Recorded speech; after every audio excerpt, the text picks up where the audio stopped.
Dr. Manmohan Singh.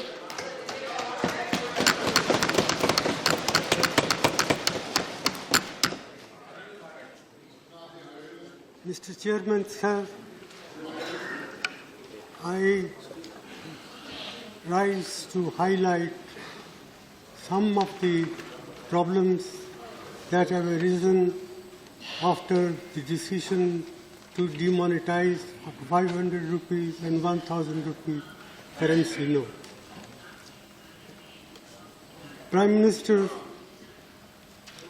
has been arguing that this is the way to curb black money, to prevent growth of forfeited currency note, and also to help in control of terrorist finance activities.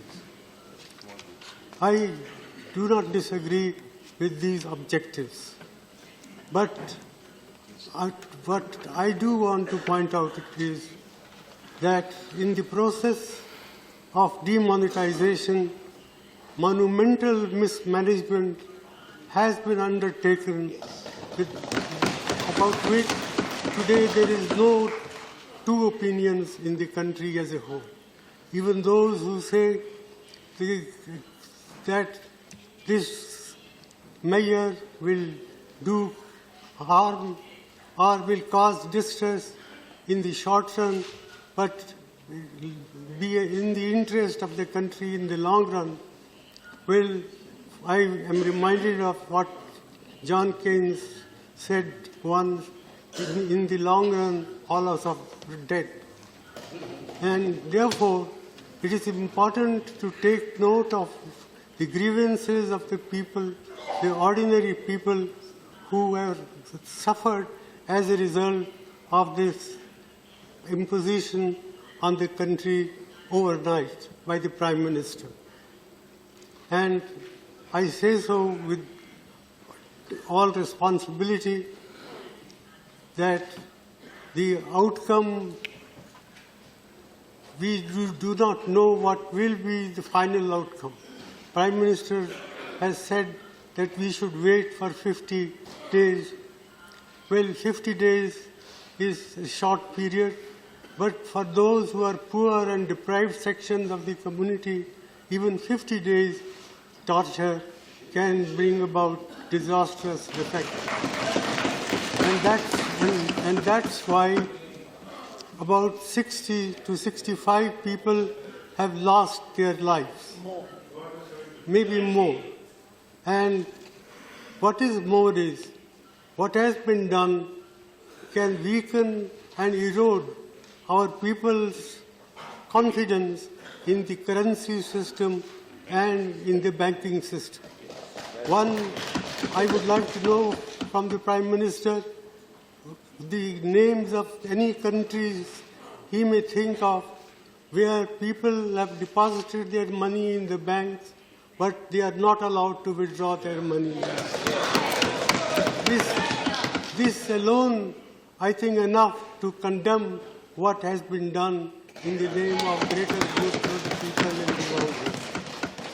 And, sir, I would further like to point out that, in my opinion, this scheme of monetization, the way it has been implemented, will hurt agricultural growth in our country, will hurt small industry, will hurt all those people who are in the informal sectors of the economy.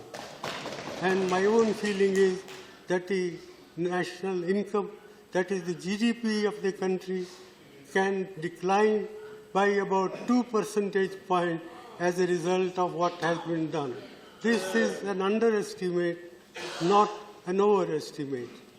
Therefore, I feel that the Prime Minister must come with some constructive proposal how we can implement this scheme and at the same time prevent this distress that has been caused to the common people. It is no good that every day the banking system comes with modification of the rules, the conditions under which people can withdraw money. That reflects very poorly on the Prime Minister's office, on the Finance Minister's office, and on the Reserve Bank of India. I am very sorry that the Reserve Bank of India has been exposed to this sort of criticism, which I think is fully justified. I therefore not like to say much more than this. I urge upon the Prime Minister to find practical, pragmatic ways and means to relieve the distress of the people who happen to be a great majority of our people. After all, 90% of our people work in the informal sector. 55% of our workers in agriculture are feeling distress. The cooperative banking system, which serves large number of people in the rural areas, is non-functional. It has been prevented from handling cash.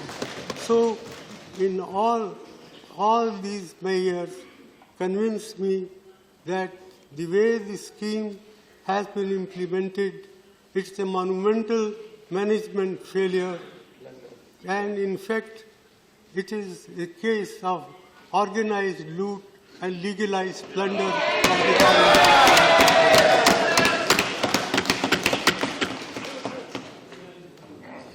With these words, sir, I conclude it is not my intention to pick holes in what one side does or another side does, but I sincerely hope that the Prime Minister will, even at this late hour, will help us to find practical, pragmatic ways and means to provide relief to the suffering people of this country. Thank you. Thank you.